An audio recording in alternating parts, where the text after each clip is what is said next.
একদিন আচ্ছা বলুন তো আপনাদের এলাকায় কোন ক্লাব আছে ভাই? ক্লাব একটু জোরে বলুন, আছে কি না? আচ্ছা বলুন তো ওই ক্লাবের মধ্যে কোনো হাদিস কোরআনের শিক্ষা হয়? একটু হ্যাঁ হু করে। ঠিকই বলেছে, ক্যারাম বোর্ড খেলা হয়, 12 জুয়া ভাটি এটা ওটা খেলা হয়, মানে হাদিস কোরআনের শিক্ষা হয় না। কিন্তু আমার নবীও ক্লাব তৈরি করেছেন। কি করে করেছেন জানেন?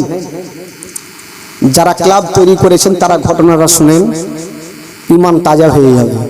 আমার নবী একদিন দেখছেন আবু তালেব আর তার চাচা বোনেরা রাত্রি বেলাতে নতুন জামাগুলা গোছাচ্ছেন। আমার নবী বলছেন, চাচা আপনারা সামান কি বলে জামাগুলা গোছাচ্ছেন, আপনারা কোথায় যাবেন? আবু তালেব বলছেন, ভাতিজা ওই একটা প্রত্যেক বছর একটা পুরানা মেলা বসে, আমরা প্রত্যেক বছর মেলা যাই, এইবারও মেলা যাব, তার জন্য আমাদের সামান পত্রগুলা গুছিয়ে নিচ্ছি। আমার নবী বলছেন, চাচা আপনারা মেলা যাবে? বলে হ্যাঁ আমরা মেলা যাব। দেখুন আমার নবী ওই মেলাটাকে কি করে বন্ধ করে। এই যুবকরা, আমার নবী বলছেন, চাচা আপনারা মেলা যাবেন? বললে হ্যাঁ বাবা যাব। তো আবু তালেব জিজ্ঞাসা করছেন আমার নবীকে, ভাতিজা আচ্ছা তুমি কি মেলা যাবে নাকি? আমার নবী উত্তর করছেন না। বলছে, ভাতিজা আবার বলো তুমি কি মেলা যাবে? উত্তর করছেন না। তো আবু তালেব মনে মনে বলছেন, বাবা নাই মা নাই, হয়তো বলতে একটু শরম লজ্জা করছে। ভাতিজা এক কাজ করো, চলো তোমাকে তাহলে সাথে করে নিয়ে যাই। তো আবু তালেব আমার নবীকে নিয়ে যাবেন, তবে একটা কথা বলছেন, ভাতিজা তোমাকে নিয়ে যাব, তবে একটা কথা বলবো। বলছেন, ভাতিজা তোমাকে মেলা নিয়ে যাব, তবে বেশিক্ষণ রাখবো না। বললো কেন? বলছেন, ভাতিজা তোমাকে কিছু খেলনা গুলা দিয়ে দেব, তুমি চলে আসবে আর আমরা পরে বাড়ি আসবো। ভাতিজা তোমাকে কিছু খেলনাগুলো দিয়ে দেবো, তুমি চলে আসবে, আমরা পরে আসবো। আমার নবী উত্তর করছে না। ঠিক আছে চাচা চলেন, যাই তো আগে তারপরে দেখা যাবে। তো আমার নবীকে নিয়ে মেলা চলে গেছেন, ওয়াক্কাজের মেলা, বিশাল বড় মেলা, বিশাল পুরনো মেলা। তো ওই মেলাতে বুঝতে পারছেন লোকজন কেমন হয়, সেটা তো জানেন ভালো করে, হাজার হাজার লোকজন। তো আবু তালেব আমার নবীকে কিছু খেলনাগুলা দিলেন, ভাতিজা তুমি যাও আমরা পরে আসবো। আমার নবী বলল ঠিক আছে চাচা আমি যাই। তো আমার নবী ওই খেলনাগুলা নিয়ে মেলা থেকে শুধু বেরিয়েছেন, সামনের দিক থেকে দেখছেন বাবা একটা 70 বৎসরের বৃদ্ধ লোক দৌড়িয়ে দৌড়িয়ে দৌড়িয়ে চলে আসছে। আমার নবী বলছেন, চাচা একটু দাঁড়িয়ে যাও। ওই লোকটা দাঁড়িয়ে গেল, শরীর দিয়ে ঘাম চুইছে, চুল পাকা দাড়ি পাকা বয়স্ক। তো আমার নবী বলছেন, চাচা আপনি এত দৌড়াচ্ছেন কোথায় যাবেন? আচ্ছা বাবা তুমি মেলাতে কিছু শুনতে পাচ্ছ? বলে হ্যাঁ বাবা ওই মেলাতে তো ঢোল বাজছে, এটাই শুনতে পাচ্ছি। ওই বয়স্ক লোকটা বলছেন, বাবা তবে একটা কথা শোনো, ওই যে যারা ঢোল বাজায় ওই দলের মধ্যে কতগুলো সুন্দরী সুন্দরী মেয়েগুলা নাচ করে, যে যেমন টাকা দিবে তেমন তাকে রূপ দেখাবে। বাবা আমিও টাকা নিয়েছি, বেশি করে টাকা দিব আর ভালো ভালো নাচ দেখে নিও। আমার নবী বলছেন, চাচা আপনাকে একটা কথা বলবো? হ্যাঁ বাবা বলো। তো আমার নবী একটা সেদিন মারাত্মক কথা বলেছিলেন, চাচা ওই মেয়েগুলা যারা নাচ করে ওই মেয়েদের মধ্যে যদি আপনার একটা বেটি থাকতো আপনি কি নাচ দেখতেন? ওই লোকটা মাথায় হাত দিয়েছে, জানে না এত দামি কথা কেমন করে বললে, এতদিন কেউ বলেনি, এই বাচ্চাটা এত দামি কথা কেমন করে বললে? আমার নবী বলছেন, চাচা ওই পুরানা মেলা কি বন্ধ করা যাবে না? যেমন এই কথা বলতে নাই, ওই লোকটা বলছেন, বাবা একটা কথা বলি, এখন যদি বলি মেলা বন্ধ করো, তবে মেলার কমিটিরা আমার নিঃশ্বাস বন্ধ করবে। বলা যাবে না, বিশাল শক্ত কমিটি। তো আমার নবী বলছেন চাচা ওই মেলা বন্ধ করবো, আপনি আমার সাথ দেন। বলে আমি তো দিলাম, আর কি হবে বাবা। কেতাবের মধ্যে পাওয়া যায় আমার নবী একটা একটা করে 40টা লোককে এক জায়গাতে জমা করলেন। জোরে বলুন সুবহানাল্লাহ। 40টা লোককে জমা করলেন যে চলো মেলা বন্ধ করব। আমার নবীর বয়স কত বললাম? 12 বছর বয়সে 40টা লোককে। তবে মক্কা নগরে আমার নবীকে সবাই আলামিন বলে জানতো, সত্যবাদী বলে জানতো, কোনোদিন মিথ্যা বলতেন না।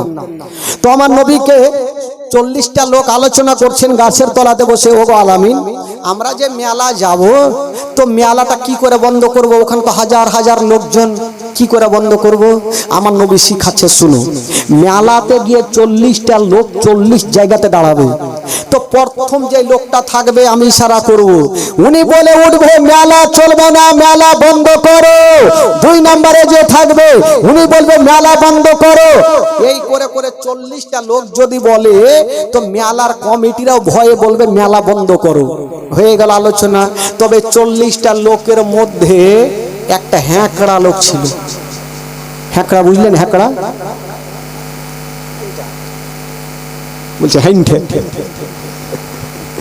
হ্যাঁকড়া মানে ওকে যদি বলে ধান তো পাতান বলে বসে হ্যাঁকড়া লোক। ওই লোকটা হুঁঠা বলে হুজুর আমাকে 1 নম্বরে রাখবেন। কইছে কেন? বলে ওদের কথা কেউ শুনবে না, আর আমার বেরেনে তার কিন্তু কেটে যাবে রাগের মাথায়। তো আমার নবী বলছে না, তোকে 1 নম্বরে রাখা যাবে না, তোকে 23 নম্বরে রাখবো। কত নম্বরে রাখবে? 23 নম্বরে। তো লোকজন বলছে হুজুরে পাগলাকে নিয়ে যায় না, না হলে কিন্তু মেলাতে ধরা পড়ে যাবো। তো আমার নবী বলছে চল না। তবে পাগলাকে বারবার করে শিখাইছে, দেখ আমি ইশারা না করলে তুই তো মুখ খুলবি না। পাগলা বলছে হুজুর হাত জোড় করে বলি দেরি করিয়েন না, না হলে বেরেনে তার কাইটে যাইবে। দেরি করেন না হুজুর, নাহলে আমার বেরেন কাজ করবে না। বলে ঠিক আছে চলো। লোকজন বলছে হুজুরে পাগলাকে নিয়ে যাই না, না হলে ধরা পড়ে যাবো। বলে না না চলো না। একটু দূর আগিয়ে গিয়েছে, পাগলা বলছে দাঁড়াও। লোকজন দাঁড়িয়ে গেছে, বাপরে কি হলো?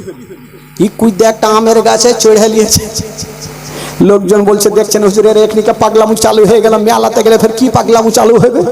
তো আমার নবী বলছে দাঁড়াও না দেখি গাছ থেকে কি নিয়ে আসছে। এই কিছুক্ষণ পরে গাছ থেকে একটা মোটা লাদনা নিয়ে নামলো। লাদনা বলে না, ডাল বলে, লাঠি। মোটা ডাল দিয়ে নামলো, ঘাড়ে করেছে। হুজুর এবার চলেন। বলে হারে তুই লাদনা কি করবি? বলে হুজুর যখন বলবো শুনবে, শুনবে না। যখন কেউ শুনবে না, হ্যাঁকড়া থাকবে, ও নিজে হ্যাঁকড়া, ফের ও বলছে কেউ যখন হ্যাঁকড়া থাকবে শুনবে না, তো পাছালে লাদনা পড়বে তখনই শুনবে। ওইদিকে ফের বুদ্ধি ভালো। তো বলছে ঠিক আছে চল। এবার চলে গেছে ভাই মেলাতে। 40টা লোক 40 জায়গাতে হ্যাঁকড়াকে লেগে রেখেছে 23 নম্বরে। আমার নবী 1 নম্বরে যাচ্ছে, ইশারা করলো। ওই লোকটা বলছে মেলা চলবে না, মেলা বন্ধ করো। ওর কথা কে শুনবে? হাজার হাজার লোকজন ঢোল তাবলা বাজছে, কেউ শুনেনি। 2 নম্বরে যে আছে উনি বলছে মেলা বন্ধ করো। 3 নম্বরে যে আছে মেলা বন্ধ করো। এই করে করে 3 4 5 হয়ে যায়, কেউ কাউরে শুনে না। হ্যাঁকড়া বলছে হুজুর আমার টাইম কখন? হ্যাঁকড়া বলছে আমার টাইম কখন আসবে? এমন জোরে বলবো এরাকে ডায়রিয়া বানিয়ে দেবো।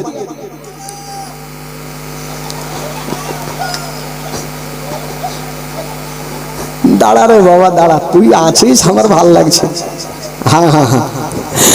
এবার আমার ওই পাগলা ইশারা করছে হুজুর আমার টাইম কখন আসবে? আমার নবী বলছে দাঁড়া তোরও টাইম আসবে, তুইও বলবি। এই করতে করতে 1 নম্বর 2 নম্বর 3 4 5 6 7 8 10 চলে যাচ্ছে, কেউ কাউরি কথা শুনে না। এই করতে করতে পাগলার হ্যাঁকড়ার টাইম চলে এসেছে। আমার নবী ইশারা করে দিয়েছে। হ্যাঁকড়া বলছে মেলা বন্ধ করো। ওর কথা কেউ শুনেনি। বাবা যখন শুনেনি, ঘাড়ে ছিল লাদনা। যারা ঢোল বাজাইছে ছুটেছে পিছে, 2 লাদনা পাছাতে দিয়েছে আর বলছে তোরা কি শুনতে পাইস না যে মেলা বন্ধ করতে হবে? যেমনই পাছাতে 2 4 লাদনা পড়েছে বাবু, 5 মিনিটের মধ্যে গোটা মেলা চিকিনে কে কুণ্ঠে গেল ঢুঁড়ে পাওয়া যায় না। তো 40টা লোকজনে চলে গেছে, আমার নবীও বাড়ি চলে গেছে। তো মেলার কমিটির একটা গাছের তলাতে আলোচনা করছে, হ্যাঁ রে আমাদের এত পুরনো মেলা কে ভাঙলো, আমরা চোরকে ধরতে পারলাম না।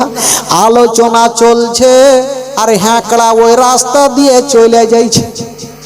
হ্যাঁকড়া বলছে, এই তোমরা কি করছো? বলছে ভাই বলিও না, আমাদের পুরানা মেলা ভাঙেছে তাই মনটা খারাপ।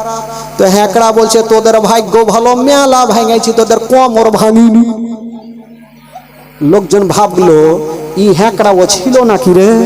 আচ্ছা ভাই তুমি কি মেলাতে ছিলা কালকে? ছিল। যার কাছে লাদনা ছিল ওইটা হনি, ধরা পড়ে গেল ভাই। তো ওকে জিজ্ঞাসা করছে আচ্ছা বলো তোমাদের মালিক কে ছিল? তো আমার নবীর নামখানা বলে ফেললেন।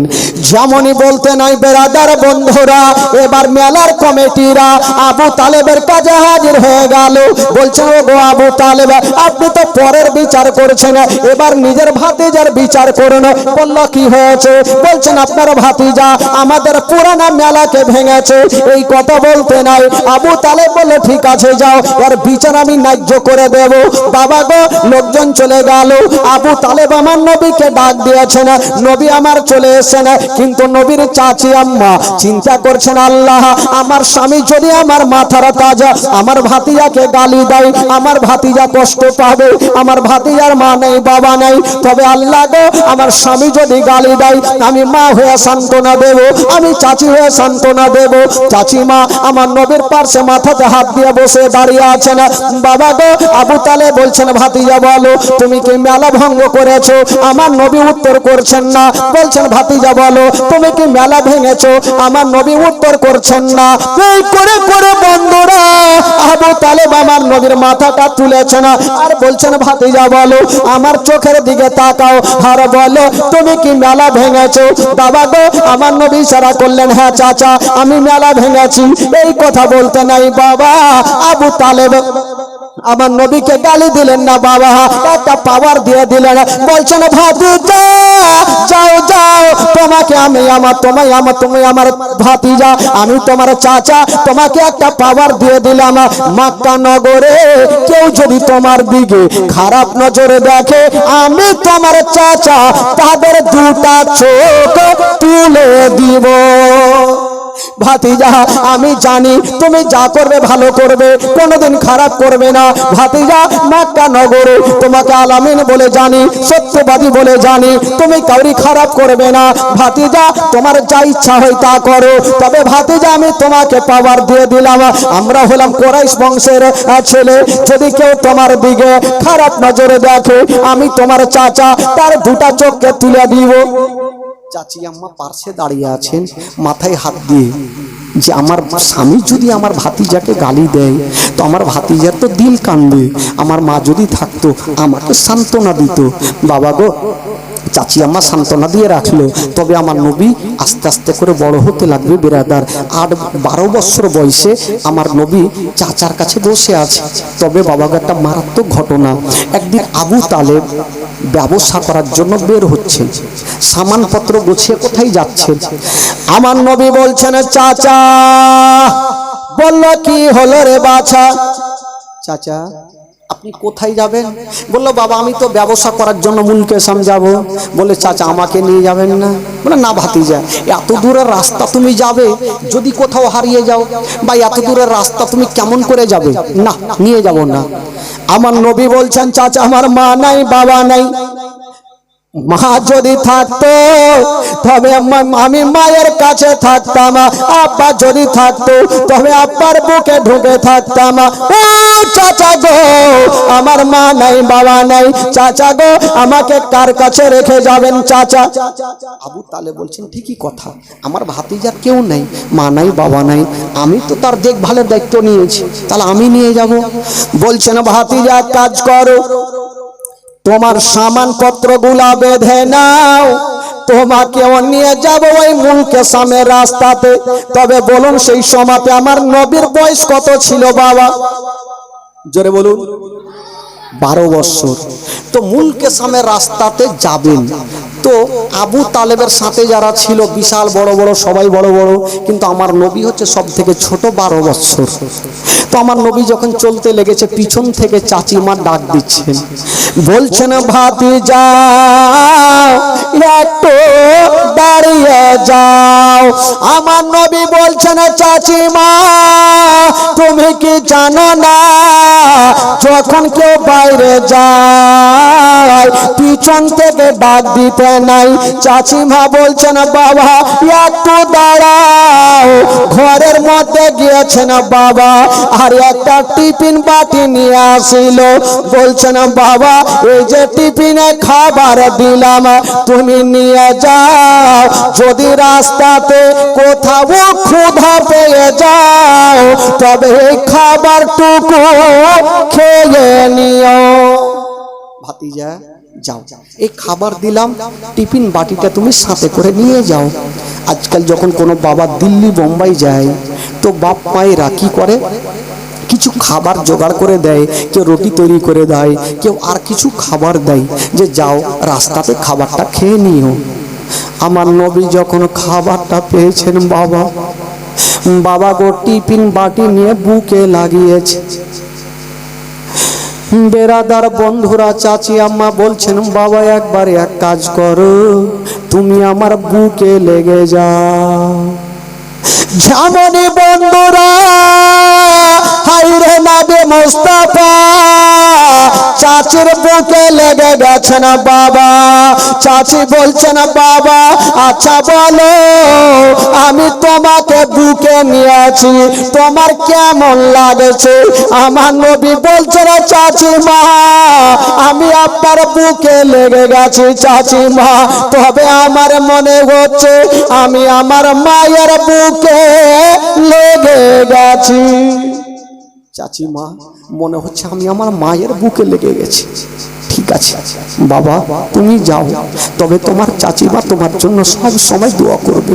যাও, তোমার মা নাই বাবা নাই, আমি কসম খেয়েছিলাম তোমার কষ্ট দিব না।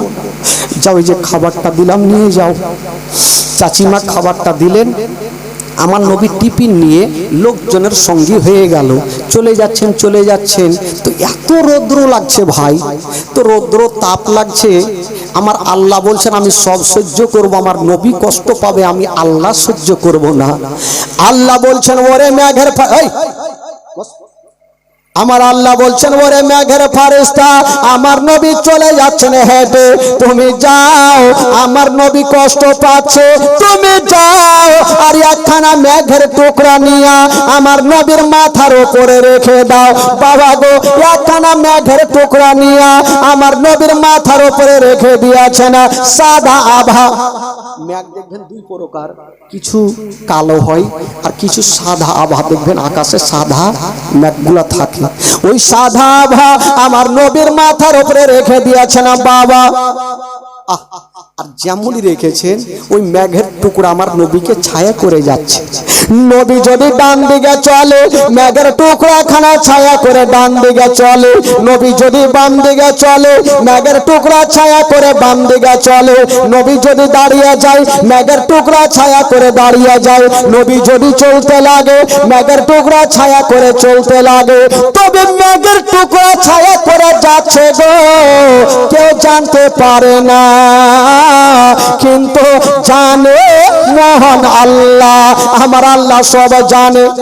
মেঘের টুকরা ছায়া করে যাচ্ছেন, আমার আল্লাহ সব জানেন। কবি লিখেছেন বাবা ও মেঘ এসে ছায়া করেন মোরে না বেজর মাথাতে, সর্প এসে হাওয়া করেন মোরে না বেজর গায়েতে। মেঘ এসে ছায়া করেন মোরে না বেজর মাথাতে, সর্প এসে হাওয়া করেন মোরে না বেজর গায়েতে। সামনে দুটি হাত, সামনে দুটি হাত রহমতেরি সাকিনা, সামনে দুটি হাত রহমতেরি সাকিনা।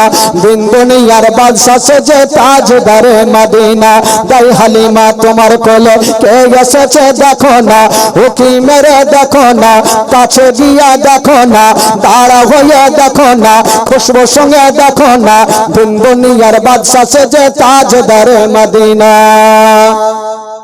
ও শিশু বেলায় দয়ার নবী গেলেন একদিন ময়দানে, সূর্য তখন লুকিয়ে দেখেন নবী আছেন কোনখানে। শিশু বেলায় দয়ার নবী গেলেন একদিন ময়দানে, সূর্য তখন লুকিয়ে দেখেন নবী আছেন কোনখানে।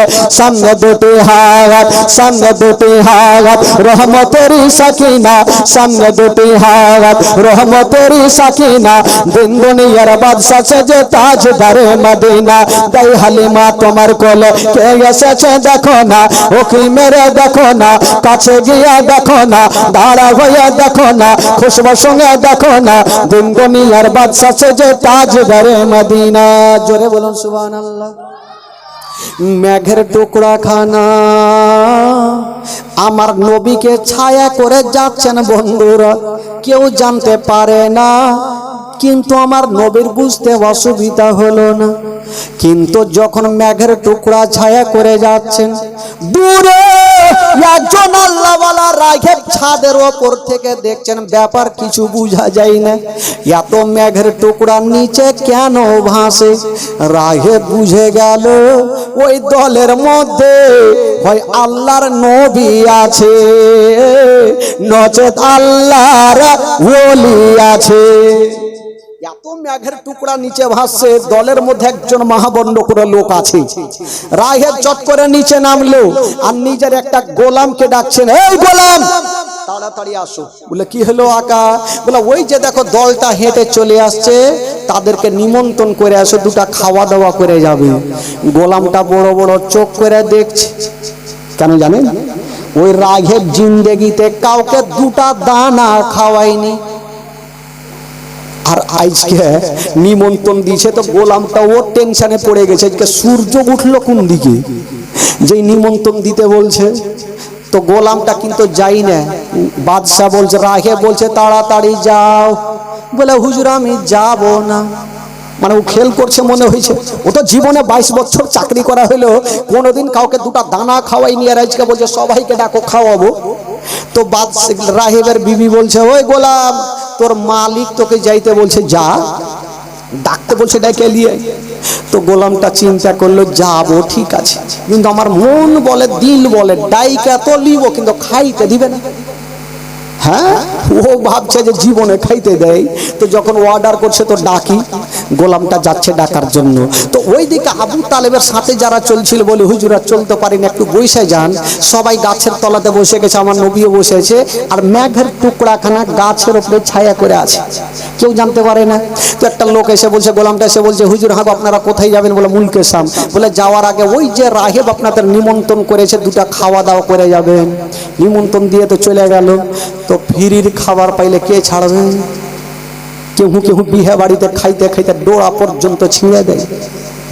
তো চিন্তা করছে ফিরির খাইবার, তার মধ্যে ফের কিছু আলোচনা করছে, হ্যাঁ গো এতবার এ রাস্তা দিয়ে আসলাম, কোনোদিন নিমন্ত্রণ পাইনি, আরে 12 বছরের ছেলেটাকে নিয়ে আসলাম বলে ভাগ্যটা চমকে গেল, মনে হয় এই বাচ্চার লেগে পেয়েছি। তো চলো খাবার আছে, হুজুর ছাড়া যাবে না, ফিরির খাবার চলেন খাই আসি। তো চলো তাহলে এই খাবার খেতে যাবে ভাই। তো লোকজন বলছে, আবু তালেবকে বলছে, হুজুর আমরা যে সবাই খাবার খেতে যাব, তো আমাদের গাছের তলাতে এত মালগুলো আছে, মালগুলা জোগাবে কে? একটা লোক বলছে, হুজুর এক কাজ করেন, আপনার 12 বছরের ভাতিজাকে মালের কাছে রাখে, আর আমরা চলেন খাইয়ে আসবো। আমার নবী মনে মনে বলছে, যারে বেটা যাকে খাইতে দেয় দেখছি। আসলে আমার নবীর জন্য নিমন্ত্রণ করছে, আর আমার নবীকে ছেড়ে দেবে, খাইতে দিবে? ভাই যা, হুড়কা দিবে, হুড়কা। তো লোকজন যখন বললো, আবু তালেব বলছে, যখন তোমরা বলছো তাহলে কি করব? বলছে, ভাতিজা এক কাজ করো, ওই যে তোমার চাচি আম্মা যে টিফিনটা দিয়েছিল আমাকে দাও, আমরা খাওয়া দাওয়া করবো, তোমার জন্য কিছু টিফিনে নিয়ে চলে আসবো, তুমি খেয়ে নিও। আমার নবী মনে মনে মনে বলছে, যা রে বেটা যা, হুড়কা দিবে। আর কিছু বললেন না, চাচা ঠিক আছে যান। এরা চলে গেছে খাবার খেতে, সবাই লাইন ধরে বসেছে, থালা দিয়েছে, পানি দিয়েছে, ভাত এখনো দেয়নি। গোলামটা বড় বড় চোখ করে দেখছে, আমি জানি জীবনে খিলাইবে না। তো লোকজন বৈশা আছে, যখন বিয়ে বাড়িতে যাই খাবারে তো আশা দেখবে, কখন পাবো, মনটা শান্তি হবে, কখন খাবার দিবে। পানি দিয়েছে, থালা দিয়েছে, ভাত দেয়নি। বাদশা বলল, দাঁড়িয়ে যাও, একটু ছাদের ওপর থেকে আসি। লোকজন বলে, ছাদে হুড় কান্তি যাবে নাকি? ছাদে কেন যাবে? রাহেবের মনের ধারণা, যদি নবী আমার বাড়িতে চলে আসে তবে মেঘের টুকরা খানা আমার ছাদের ওপরে থাকার কথা। একবার গিয়ে দেখি আইসে কিনা। যেমনই ছাদের ওপরে গিয়ে দেখছেন বাবা, ওই মেঘের টুকরা ছাদের ওপরে নাই, ওই মেঘের টুকরা খানা ওই কি বলে ওই গাছের ওপরে ছায়া করে আছে। রাঘব চট করে নিচে নামলো আর বলছে, ভুল করে ও ভাত দিবি না, ভুল করে ভাত দিবি না। লোকজন বলল ই নিমন্ত্রণ দিয়ে বলছে ভাত দিবি না, কারণটা কি? রাহে বলছে আচ্ছা বলো তোমাদের মধ্যে কি গাছের তলাতে কেউ আছে? লোকজন ভাবছি বেটা জানলো কেমন করে। আবু তালেব বলছে কেউ হই নাই, শুধু একটা আমার 12 বছরের ভাতিজা আছে, বলে তাড়াতাড়ি নিয়ে আসো, নচেত সবাই থালি ছেড়ে পালাও। লোকজন ভাবলো ব্যাপার খারাপ। আবু তালেব বলছে তাড়াতাড়ি যাও, আমার ভাতিজাকে আনো। আমার নবীকে নিয়ে আসা হইল। যেমনই নিয়ে এসেন বাবা, রাহে বলছে একটু দাঁড়িয়ে যাও, ছাদের ওপরে যাচ্ছি। যেমনই গিয়ে দেখছেন বাবা, ওই মেঘের টুকরা কানা আর ওই গাছের ওপরে নাই, ওই মেঘের টুকরা খানা রাহেবের ছাদে ছায়া করে আছে। রাহেবের ছাদে ছায়া করে তো নবীকে চিন্তার অসুবিধা হইল না। রাহেব চট করে নামলো, আর নামার পর বলছে খিলাও, পেট ভর্তি করে খিলাও। খাচ্ছে খাচ্ছে সবাই খাচ্ছে, আর সব জায়গাতে একটা হ্যাঁকড়া লোক থাকে, ওইখানে একটা হ্যাঁকড়া লোক আছে, খাইতে খাইতে ঢেকুর মারছে আর বলছে আল্লাহ तूने खिलाया मैंने खाया किसी का बाप का नहीं खाया। তো রাহিবের মিজাজ খারাপ হইবে কি হবে না? তুই দানা খাচ্ছি আমার, আর বলছি কাহরি বাপের খাইনি। তো রাহিব বলছে এই এরকম কথা বললে ওইটিও ভাত দিয়ে নিব। আবু তালেব বলছে আরে পাগলা এরকম বলতে হয় না, যা খাচ্ছি খা, ফিরির খাবার। তো আবু তালেব বুঝাইছে হুজুর ছেড়ে দিনি, পাগলা মানুষ কিছু বুঝে না। আবার খাচ্ছে, আবার খাইতে খাইতে আবার বলছে আল্লাহ তুমি খিলাইলা আমি খাইনু, কাহুরি বাপের খাইনি। রাহে বলছে তুই যখন কাউরি বাপের দানা খাইসনি, তোর লল্লিতে হাত ভর আর আমার ভাত ঘুরিয়ে দে, তোর লল্লিতে হাত ভর আর আমার ভাত ঘুরিয়ে দে। আবু তালেব বুঝাইছে হুজুর ছেড়ে দিনি, পাগলা মানুষ কিছু বুঝে না, আর বলবি না, আর বলবে না। খাওয়া দাওয়া শেষ হয়ে গেল। এই যে রাহেব নিমন্ত্রণ দিয়ে খাওয়ালেন, এর কোনো কারণ তো ছিল, কারণ না থাকলে বাবুজি কেউ নিমন্ত্রণ করবে না। কারণটা কি ছিল? খাওয়া দাওয়ার পরে বেরাদার রাহেব বলছেন কে আছে গো? এই যে 12 বছরের ছেলেটা আছে, ইনার মালিকটা কে আছে? আবু তালেব হাত তুলে বলছেন আমি মালিক আছি। বলছে আচ্ছা বলো, যদি পারমিশন দাও তবে আপনার ভাতিজাকে নিয়ে আমি একটু ঘরের মধ্যে যাব, কিছু আলোচনা করব। আবু কি বলে? আবু তালেব বলছেন ওগো রাহেব, আপনি আমাদের নিমন্ত্রণ করেছেন, আপনি আমাদের ভালোবেসেছেন, আপনি নিয়ে যান, যতক্ষণ পারেন আপনি নিয়ে যান, আর আলোচনা করুন। বাবা গো, এবার রাহেব আমার নবী পাককে নিয়ে ঘরের মধ্যে চলে গেছেন। বাবা যেমন ঘরে গিয়েছেন বন্ধুরা, গেটটা লাগায়া আমার নবীকে একটা উঁচা জায়গাতে দাঁড় করায়া, রাহে মুখে কথা বলে না। আমার নবীর চতুর্দিকে ঘুরতেছিল, কেন ঘুরতেছিল বেরাদারা কেউ জানতে পারে না, কিন্তু আমার নবীর বুঝতে অসুবিধা হলো না। রাহে ভালো করে জানে যদি শেষ জামানার নবী হয় তবে নবীর পিঠের ওপরে মোহরে নবুয়ত লাগা থাকবে। কেউ একবার যদি চুমা দিয়ে দেয় তার জন্য জাহান্নামের আগুন হারাম হয়ে যাবে। বাবা গো, রাহে ঘুরতেছিল। আমার নবী বলছেন রাহেব তোমাকে আর ঘুরতে হবে না, ঘুরতে হবে না, তোমার মনের আশা তুমি পূরণ করে নাও।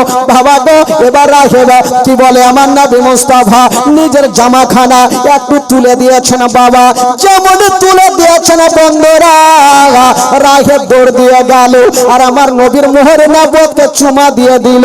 আমার নবী বলছেন ওগো রাহেব যাও যাও, আমি নবী তোমাকে একটা কথা বলে দিলাম, যাও যাও, তোমার জন্য জাহান্নামের আগুন হারাম হয়ে গেল।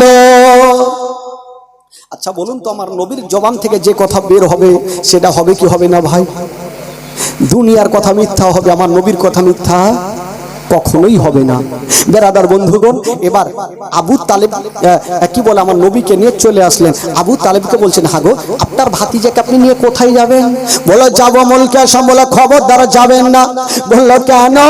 বলে আপনার ভাতিজাকে যদি নিয়ে যান তবে জিন্দা ঘুরতে দিবে না। বললো কেন? আমার ভাতিজা কাউকে গালি দেয় না, আমার ভাতিজা কাউকে কাঁচালে পা দেয় না, আমার ভাতিজা গরিবদের সাহারা দেয়, আমার ভাতিজা ফকিরদের সাহারা দেয়, কেন ঘুরতে দেবে না? রাগে বলছেন, ও বাবু তালেব, আপনার ভাতিজা সাধারণ ছেলে নয়, আপনার ভাতিজা হবে শেষ জামানার নবী। এই ছেলেটা যখন 40 বছর বয়স হবে তখন ইসলাম প্রচার করবে, ইহুদিদের ধর্মকে বাতিল করে দিয়া ইসলাম ধর্ম চালু করবে। এই জন্য ইহুদিরা যদি দেখে নাই তবে এই ছেলেকে জিন্দা ঘুরতে দেবে না। আবু তালেব ভয় পেয়ে গেল। বাবা গো আর গেলেন না। বুসরা বলে একটা কাছের শহরে যত মালগুলা ছিল বিক্রি করে দিয়েছেন বাবা, বাড়ি যাচ্ছে না। আবু তালেব ভাবছে না দূরে গিয়ে হয়তো লাভ বেশি, হয়তো কাছের শহরে বিক্রি করে হয়তো লাভ বেশি হবে না। যেমনই বেরাদার হিসাব করে দেখা গেল দূরের শহরে গিয়ে যতটা লাভ হইতো না, কাছের শহরে বিক্রি করে তার থেকে ডবল লাভ হয়ে গেছে। দূরের শহরে গিয়ে যতটা লাভ হইতো না, কাছের শহরে বিক্রি করে তার থেকে বেশি লাভ হয়েছে। বেরাদার বন্ধুগণ, এই করতে থাকতে লাগলো। আমার নবী থাকে থাকে থাকে থাকে করতে করতে করতে আমার নবীর বয়স হয়ে গেল 25 বছর। জোরে বলুন সুবহানাল্লাহ। কয় বছর হইল? জোরে বলুন কয় বছর? 25 বছর। বেরাদার বন্ধুগণ, আমার ভাইরা বাবাজিরা, যখন আমার নবীর 25 বছর, এই 25 বছর বয়সে আমার নবীর বিয়ে হবে একটা 40 বছরের মেয়ে মা খাদিজাতুল কুবরা রাদিয়াল্লাহু তাআলা আনহার সাথে। বাবা গো, যে খাদিজার না একদিন আবু তালেব আমার নবীকে বলছেন, ভাতিজা আমার বোঝা হালকা করো। কেন চাচা, আমি কি আপনার বোঝা হয়েছি? না ভাতিজা, আমার বলার উদ্দেশ্য হলো এবার তোমাকে কাজ কাম করতে হবে, কিছু রোজগার করতে হবে। আমার নবী বলছেন, এখন খেড়ে ভেঙে দুখান করি না, আমি কাজ কি করব? আমার আল্লাহ বলছেন, নবী গো কাজ তোমাকে খুঁজতে হবে না, বরঞ্চ কাজ তোমাকেই খুঁজে নিবে। জোরে বলুন সুবহানাল্লাহ। কি করে কাজ আমার নবীকে খুঁজেছিল? মক্কা নগরে একটা মেয়ে ছিল, প্রচুর মাল সম্পত্তির মালিকিনী। যে মেয়েটার নাম কেতাবে লিখছেন মা খাদিজাতুল কুবরা রাদিয়াল্লাহু তাআলা আনহা। ওই খাদিজার একটা বিয়ে হইল, দুটা সন্তান হইল, দুটা সন্তানও মারা গেল আর স্বামীও মারা গেল। আবার একটা বিবাহ করলেন, আবার দুটা সন্তান হইল, দুটা সন্তানও মারা গেল, স্বামীও মারা গেল। আর ওই খাদিজার দিকে চিন্তা করতে গিয়ে উনার বাবা খালিদ বিন ওয়ালিদ উনিও দুনিয়া ছাড়লেন। আর যত মাল সম্পত্তির মালিকিনী মা খাদিজাতুল কুবরা হয়ে গেলেন। তো মা খাদিজাতুল কুবরা তখন বয়স কেতাবে লিখছেন 40 বছর। কয় বছর? 40 বছর। তবে এত দেখতে সুন্দর, যারা জানতো তারাই জানতো 40 বছর, কিন্তু দেখে মনে হতো, প্রথম যদি কেউ দেখতো তো মনে হচ্ছে একটা 16 বছরের যুবতী খাদিজা, এত সুন্দর দেখতে। তবে মা খাদিজাতুল কুবরা ভাবছেন, আমি দুটা স্বামী হারালাম, 4টা সন্তান হারালাম, আমি আর বিয়ে করব না, আমি জীবনটা এমনিতে পার করে দিব, আর কি করব বিয়ে করে। তবে খাদিজাতুল কুবরা ভাবছেন, আমার এতগুলো মাল যদি একটা ভালো ছেলে পেতাম, বিশ্বাস্ত ছেলে পেতাম, তবে আমার মাল দিয়ে আমি মুলকে সাম পাঠাতাম, ব্যবসা করাতাম, দরকার হলে তাকে ডবল বেতন দিতাম। তো একটা মেয়ে নাফিসা বলে নাম, ওই মেয়েটা বলছেন, খাদিজা মক্কা নগরে একটা ছেলে আছে, বিশ্বাস্ত ছেলে, চাচার কাছে মানুষ হয়, যার নাম হলো আলামিন, সত্যবাদী বলে জানে সবাই। বলে জানা একটু দেখ, দরকার হলে তাকে ডবল বেতন দিব। দেখেন কাজ আমার নবীর কাছে। বাবা গো, এবার নাফিস আবু তালেবকে বললেন, আবু তালেব আমার নবীকে বললেন, আর আমার নবী মা খাদিজাতুল কুবরার কাছে হাজির। হাই রে আমার নবীর চেহারা, মা খাদিজাতুল কুবরা দেখছেন এত সুন্দর চেহারা, ভাবছেন আল্লাহ ছেলে তো বহু দেখেছি, এত সুন্দর চেহারা আমি কখনো দেখিনি, এত সুন্দর চেহারা। কিন্তু মা খাদিজাতুল কুবরা আবার ভাবছেন, সুন্দর দেখে আমার লাভ নেই, যেহেতু আমি বিয়ে করব না, 4টা সন্তান হারা মা, 2টা স্বামী হারা, তো বিয়ে করব না, তো দেখে কি করব। মনটা কিন্তু আলাদা, মানে এত দেখতে সুন্দর মা খাদিজাতুল কুবরা ভাবছেন সব ছেলে থেকে এই ছেলের ব্যবহারই হচ্ছে আলাদা। তো আমার নবীকে মাল দিলেন, আমার নবীকে মাল দিলেন, যান ব্যবসা করে আসেন। তবে আমার নবীর সাথে দুটা মেয়েকে দিলেন, একটা দিলেন খাজিমা আর একটা মাসেরা পুরাতন গোলামকে দিলেন যে তোমরা এই আলামিনের সাথে সাথে যাও। ওই দুইটা মেয়ে আমার নবীর সাথে চলে যাচ্ছে না বাবা। যেই রাস্তাতে চাচার সঙ্গে ব্যবসাতে গিয়েছিলেন, ও মা বোনেরা শোনেন মা গো, যেমনই আমার নবী ব্যবসাতে চলে যাচ্ছেন বাবা, যেতে যেতে হঠাৎ করে বন্ধুরা একটা বিশাল বড় জঙ্গলে পৌঁছে গেল। ওই দুইটা মেয়ে বলছেন, ও গো আলামিন আর চলতে পারি না, একটা গাছের তলাতে আরাম করে নি গে বাবা গো। আমার নবী একটা গাছের তলাতে বসেছেন আর দুটা মেয়ে একটা গাছের তলাতে বসেছেন। যেমনই গাছের তলাতে বসেছেন বন্ধুরা, আর একজন রাহিব আল্লাহওয়ালা বলতে লাগলো, ওরে তোরা কে আছিস রে, তাড়াতাড়ি করে যা আর ওই গাছের তলাতে যারা বসে আছে তাদেরকে নিমন্ত্রণ করে আসো বাবা গো। এবার একটা লোক ছুটে গেল, নিমন্ত্রণ দিয়ে দিলেন। দুটা মেয়ে বলছেন, ও গো আলামিন চলে নিমন্ত্রণ খাওয়া দাওয়া করে নি বাবা গো। এবার খাওয়া দাওয়া শেষ হয়ে গেল। এবার ওই রাহে বলছেন, হাগো বলো এই ছেলেটার মালিক কে আছে? দুটা মেয়ে বলছেন, এখন তো কেউ নাই, এখন আমরা আছি। বলে বলো এই ছেলেটাকে নিয়ে যাবে কোথায়? বলে যাবো মুলকে শামা। রায়ে বলছেন, শোনে না এই ছেলেকে মুলকে শাম নিয়ে যেও না। বললো কেন? বলে এই জন্য নিয়ে যেও না, এই ছেলেটাকে যদি নিয়ে যাও তবে জিন্দা ঘুরবে না। বললো কেন? বলে এই ছেলেটা সাধারণ ছেলে নয়, এই ছেলেটা হলো শেষ জামানার নবী। যেমন এই কথা বলতে না, দুটা মেয়ে বলছেন, ও গো রাহেব আমরা এত দূর থেকে আসলাম, আমরা জানতে পারলাম না, আপনি এখানে বসে বসে কেমন করে জানলেন এটা নবী? রাহেব একখানা কেতাব বার করে নিয়েছেন বাবা। যেমনই বার করেছেন বন্ধুরা বাবা গো, আর বলছেন, ওরে মেয়েরা দেখো এই যে আমাদের ধর্মের কেতাবে লেখা আছে এই ছেলেটা ওই গাছের তলাতে বসেছিল, ওই গাছের তলাতে কেউ বসতে পারে না, ওই গাছের তলাতে কোনো পশু পাখি যেতে পারে না, ওই গাছের তলাতে কোনো জিনভূত যেতে পারে না। ওই গাছের তলাতে যাবে কে? যিনি হবে শেষ জামানার নবী বাবা গো। ওই মেয়েগুলা ভয় পেয়ে গেল বাবা গো, ওই ছেলেকে নিয়ে গেলেন না, আবার কাছের বুসরা শহরে কিনা বেচা করে বাড়ির দিকে রওনা দিচ্ছেন। ওই দুটা মেয়ে ভয় পেয়ে গেল, জানি না আলামিনকে আমরা নিয়ে যাব, যদি কিছু হয়ে যায় তবে খাদিজাকে উত্তর দিতে পারবো না। এরা বুসরা শহর আবার বিক্রি করে বাড়ি যাচ্ছেন। আর ওই দিকে মা খাদিজা রাত্রে বেলাতে শুয়ে একটা স্বপ্ন দেখলেন বাবা। স্বপ্ন দেখে ঘুমটা ভাঙলো, চিন্তা করছেন এত সুন্দর স্বপ্ন কখনো দেখিনি, আর মানেটা কি হবে? উনার চাচাতো ভাই ছিল একজন বিশাল বড় আলিম, যার নাম ছিল ওয়ারকা বিন নাওফেল। উনার কাছে গেটা হাজির হয়ে গেল, ডাক দিচ্ছেন, ভাই একটু আসেন। চলে আসলো, বলছে বহিন খাদিজা কি হয়েছে? বললো ভাই জানগো আজকে একটা স্বপ্ন দেখলাম, তার মানে জানতে আসলাম। বললো কি স্বপ্ন? বললো ভাই জানগো আমি স্বপ্ন দেখলাম আকাশ থেকে চন্দ্র সূর্য নেমে আমার আঙিনাতে চলে আসিল। এই স্বপ্নের মানেটা কি? ওয়ারকা বিন নাওফেল একটু মুস্কি মেরে হেসে গেলে। ওয়ারকা বিন নাওফেল একটু মুস্কি মেরে হাসলেন। মা খাদিজাতুল কুবরা বলছেন, ভাইয়া গো আমি টেনশন করছি, স্বপ্নের মানে কি? আপনি হাসছেন কেন? ওয়ারকা বিন নাওফেল বলছেন, খাদিজা তোমার স্বপ্ন খুবই সুন্দর আছে। আচ্ছা কি আছে বলে, মানেটা বলেন। বলছেন খাদিজা তোমার স্বপ্ন যদি সত্য হয় তবে তোমার আর একটা বিয়ে হবে। খাদিজা বলছে মাথা খারাপ, চারটা সন্তান হারিয়েছি, দুটা স্বামী হারিয়েছি, আমি আর বিয়ে করব না। তবে মারাত্মক কসম তিনি খাননি। তো ওয়ারকা বিন নাওফেল বলছেন, খাদিজা তুমি যে স্বামী হারিয়েছো সেগুলো সাধারণ ছেলে ছিল, আর এটা সাধারণ ছেলে নয়, তোমার সাথে যার বিয়ে হবে তিনি হবে খোদার নূরে তৈরি, খোদার নূরে তৈরি গয়া আমার মোহাম্মদ রাসূল।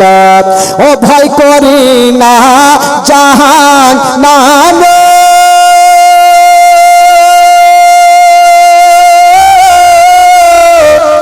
আগুন ধরায় নবীর নামে রে,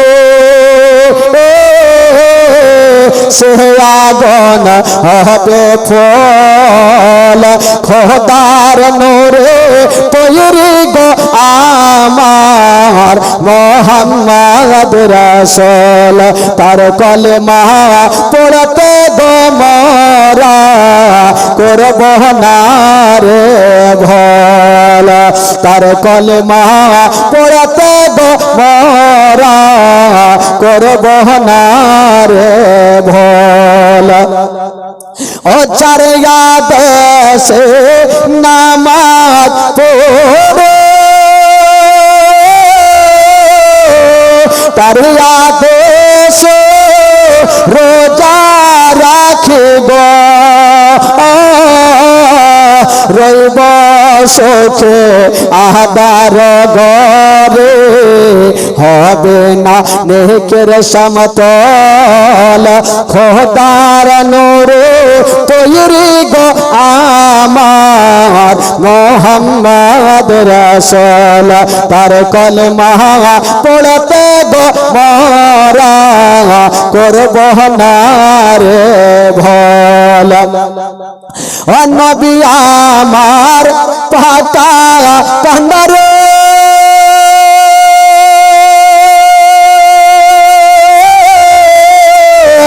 সহত হালে ছাড়বে তোরি রে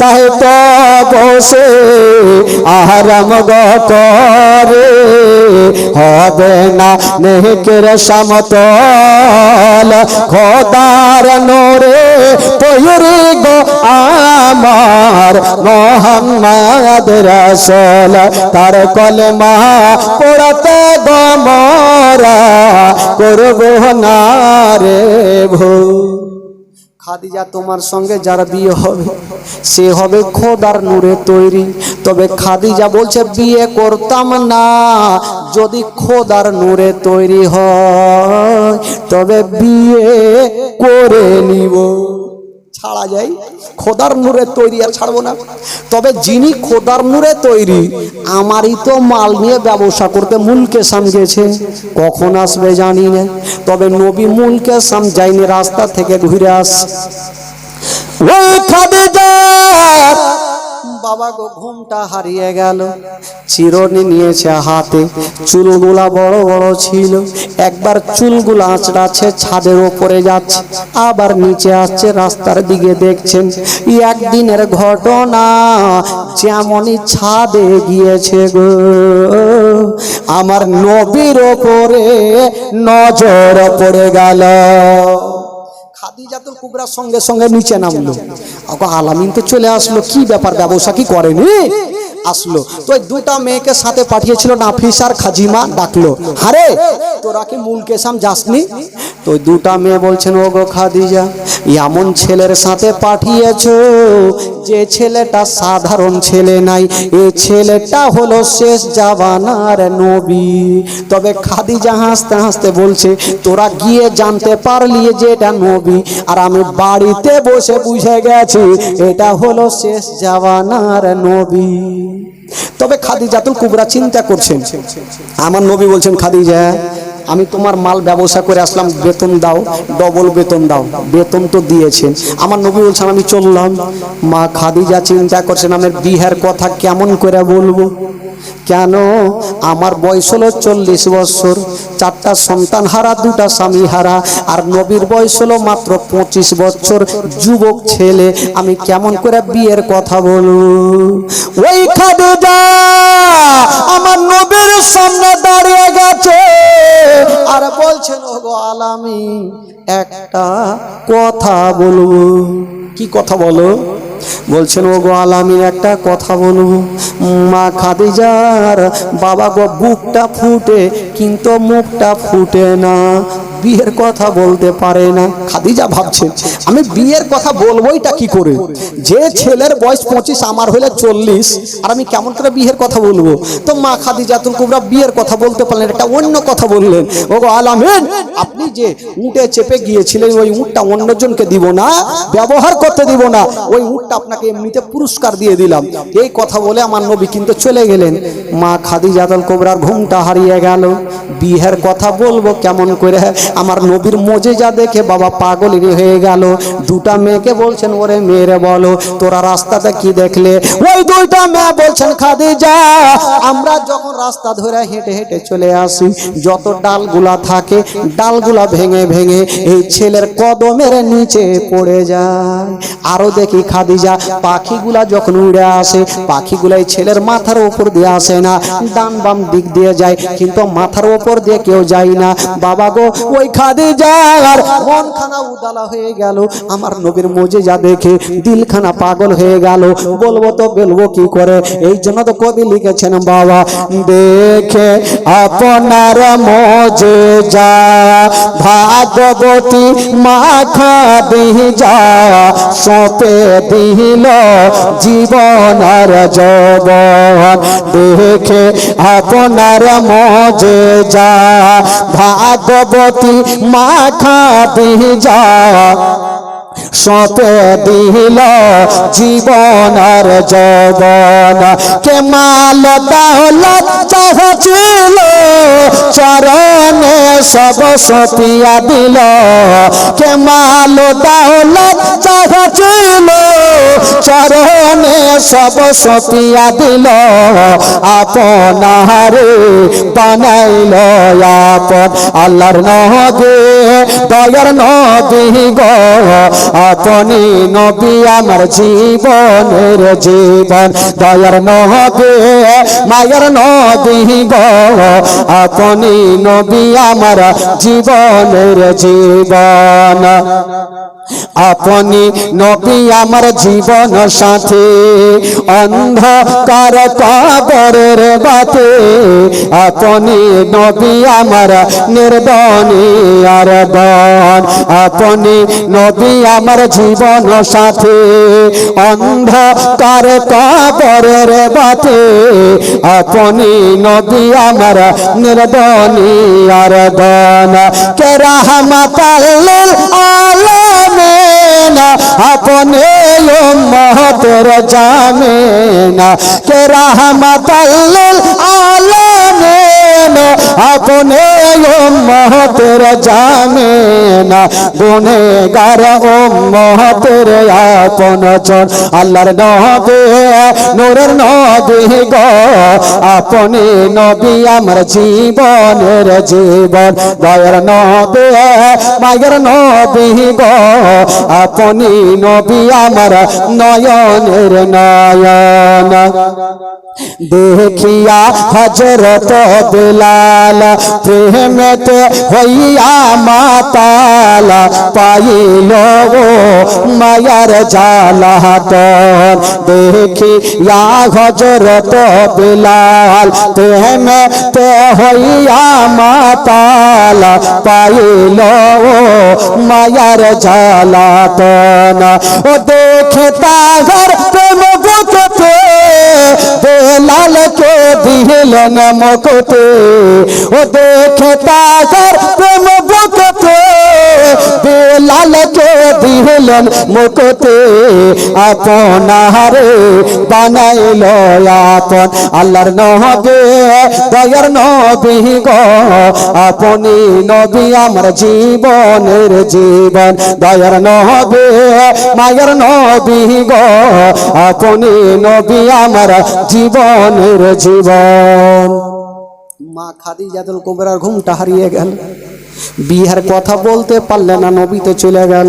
তো আমার মা খাদিজাতুল কুবরা একটা মেয়েকে ডাকছেন, নাফিসাকে।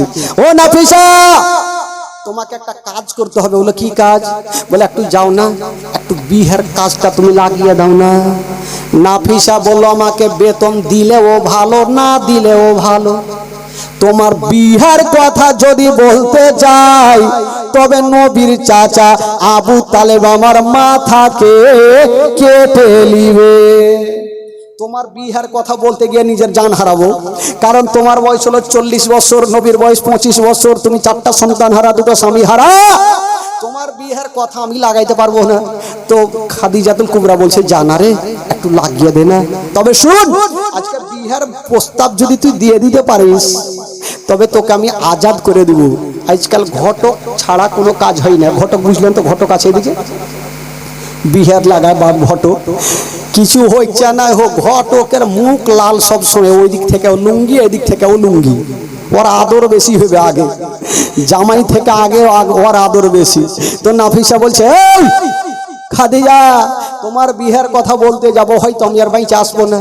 বলে জানা, যদি পারিস তোকে আজাদ করে দেবো। তো নাফিসা মনে মনে চিন্তা করলো, একবার যাই আর দেখি, যদি রেগে যায় তাহলে চলে আসবো। গেল, আবু তালেবের সামনে গিয়ে দাঁড়িয়ে গেছেন। আবু তালেব বলছে, কি খবর নাফিসা, কেন এসছো? নাফিসা বলল, হুজুর আমি আপনার কাছে এসেছি। আরে এসছো তো আমি দেখতে পাচ্ছি, কেন এসো বলো? আবার বলছে, হুজুর আমি আপনার কাছে এসেছি। মানে বলতে পারছি না ভয়ে, বলছে কেন এসো বলো? আবার বলছে, হুজুর আপনার কাছে এসেছি। বুকটা ফুটছে কিন্তু মুখটা ফুটে না। আবু তালেব বলছে, কেন এসো বলো? নাফিসা পিছনে ঘুরে দেখছে কোনো গুলখি আছে কিনা ভাগা।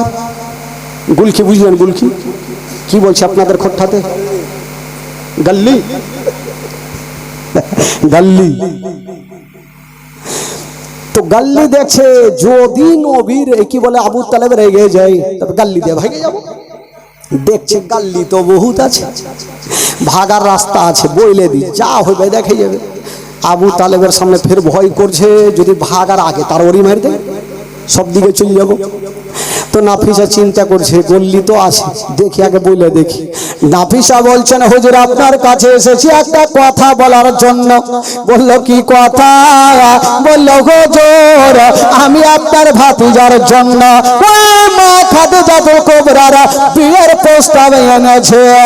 যেমন এই কথা বলতে নাই, আবু তালেব মাথায় হাত দিয়েছে, বলছে, নাফিসা রে তুই কি পাগলি হয়ে গেছিস? বলে কেন? বলে আমার ভাতিজা এত গরিব আর খাদিজাতুল কুবরা এত মাল সম্পত্তির মালিকিনী, আমার ভাতিজাকে বিয়ে করবে এটা আমার বিশ্বাস হয় না। তার মানে রাজি। নাফিসা বাড়কা করে নিঃশ্বাস নিয়েছে, জান তো বাঁচলো। তো আবু তালেব বলছে, নাফিসা তুমি বিয়ের প্রস্তাব দিয়েছো, তবে আমার ভাইরা তো আরো আছে, তাদেরকে একটু জিজ্ঞাসা করে নি, তারা যদি রাজি হয়ে যায় তাহলে আমিও রাজি। তো বাবা গো সবাইকে জিজ্ঞাসা করা হলো, সবাই রাজি। আমার নবীকে ডাকলেন, আমার নবীকে বললেন, আমার নবীও রাজি হয়ে গেল। আজকাল কোনো বাপ যদি বলে বেটাকে, হারে বেটা তোর বিয়ে দিছি, দুটা স্বামী হারা চারটা সন্তান হারা ওই মেয়ের সাথে তোর বিয়ে দিছি, তো বাপ বেটা বলবে, বাপ হে তুই কই রে কাজ কাম নেই, বয়স্ক মেয়ের সাথে বিয়ে করবো, নিজের চয়েসে বিয়ে করবো, এই হচ্ছে উত্তর দিয়ে দিবে ভাই। কিন্তু কেমন ছিলেন আমার নবী? হচ্ছে রাহমাতুল লিল আলামিন। ইসলামকে শিক্ষা দেওয়ার জন্য আমার নবী বলেছিলেন, চাচা আপনারা যেটাতে রাজি আমি সেটাতে রাজি। বাবা গো রাজি হয়ে গেলেন। তবে আমার নবী মা খাদিজাতুল কুবরাকে একটা কথা বললেন, খাদিজা তোমার সাথে আমি বিবাহ করতে পারি, তবে একটা শর্ত আছে, যত তোমার মাল সম্পত্তি আছে সমস্ত মাল সম্পত্তিকে দান করে দিতে হবে। মা খাদিজাতুল কুবরা বলেছিলেন, ইয়া রাসূলুল্লাহ, ইয়া হাবিবাল্লাহ, নবী গো আমি মাল সম্পত্তি চাই না, আমি শুধু আপনার ভালোবাসা চাই। বাবা গো এবার আমার নবী রাজি হয়ে গেল। যেমন রাজি হলো বাবা, ওই নবী মুস্তাফার বয়স হলো 25 বছর আর খাদিজাতুল কুবরার বয়স হলো 40 বছর। ওই 40 বছরে আমার নবী মুস্তাফার সঙ্গে বিবাহ হয়ে গেল। যেমন বিবাহ হলো বাবা, ঘর সংসার শুরু হয়ে গেল। তবে বাবা গো আমার নবীর সঙ্গে যে খাদিজাতুল কুবরার বিবাহ হলো, বাবা গো ওই মক্কা নগরের কিছু গরিব মেয়েগুলা মাথায় হাত দিয়া রাস্তার ধারে বসে গেছেন। কিছু গরিব মেয়েগুলা বসে গেছেন কেন জানেন? আলোচনা করছে, হাগু আমরা যখন অভাব অনটনে পড়েছিলাম খাদিজাতুল কুবরার কাছে গিয়ে চেয়েছিলাম, তো খাদিজাতুল কুবরা হাত মুঠি বোঝাই করে আমাদের পৌঁছাতে দিয়েছিল, গন্তি করেও দেখেনি। আজকে তো ওই মাল সম্পত্তির মালিক আলামিন হয়ে গেছে, উনি দান করবে কি করবে না তার জন্য মনটা খারাপ করে বসে আছে। মা খাদিজাতুল কুবরা বলছেন, ওগো মক্কার মেয়েরা আমার স্বামীকে তোমরা চিনতে পারোনি, আমি কি দান করনে वाला, আমার থেকে আমার মাতার তাজ হলো বেশি দান করনে वाला। ও যুবক বন্ধুরা, এই জন্য তো বলে দেয় বাবা, কাউরি স্বামী দানি তো বিবি কাঞ্জুস, আর বিবি দানি তো স্বামী কাঞ্জুস। থাকে না, কাউরি স্বামী যদি বেশি দান করে তো বিবিরে কাঞ্জুস, আর বিবি যদি বেশি দান করে তো স্বামী কাঞ্জুস। একটা ছিল ভাই জানেন, একটা বাদশা প্রচুর দান করত, কিন্তু বাদশার বিবি এত কাঞ্জুস নিয়ে এখন জিলাপি এক মাস চুইসা খাইতো। আব চিন্তা করেন কত কাঞ্জুসনির বেটি, তো জীবনে দান করতো না। তো একটা বাদশা প্রচুর দানি ব্যক্তি, তো একটা লোক একটা মাছুয়া একটা মাছ পেয়েছে নদীতে। মাছুয়া বলে না কি বলে, যারা মাছ বেড়ে বেড়ায় কি বলে ওদেরকে, মাছুয়াই বলে। তো এত বড় মাছ পেয়েছে, তো উনি চিন্তা করছেন বস, তো মাছুয়া চিন্তা করছে যে মাছটা যদি বাজারে নিয়ে যাই তো 1000 পাবো, আর বাদশার কাছে যদি দিই না হলে 4000 পাবো।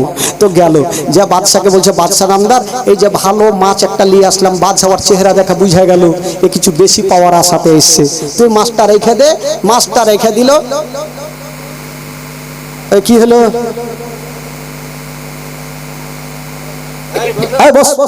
হইল রে বাবা, হইল, সাপটা ঢুকেছে নাকি? একবার মহব্বতে বলে দিন সুবহানাল্লাহ, আরো জোরে বলুন সুবহানাল্লাহ, আরো মহব্বতে বলুন সুবহানাল্লাহ। তো বাদশা বলল এই মাছটা রেখে দাও। মাছটা রেখে দিল, আর আলমারি থেকে 4000 টাকার বান্ডিল ওই মাছুয়াকে দিয়ে দিল। একটা মাছের দাম 500 টাকার জায়গাতে যদি 4000 পায় তো ওর মতন খুশি কেউ হইবে? ওরা একদম খুশি খুশি কিন্তু ভাগছে। ওইদিকে বাদশার বিবি এখন জিলাপি এক মাস চুইসা খায়।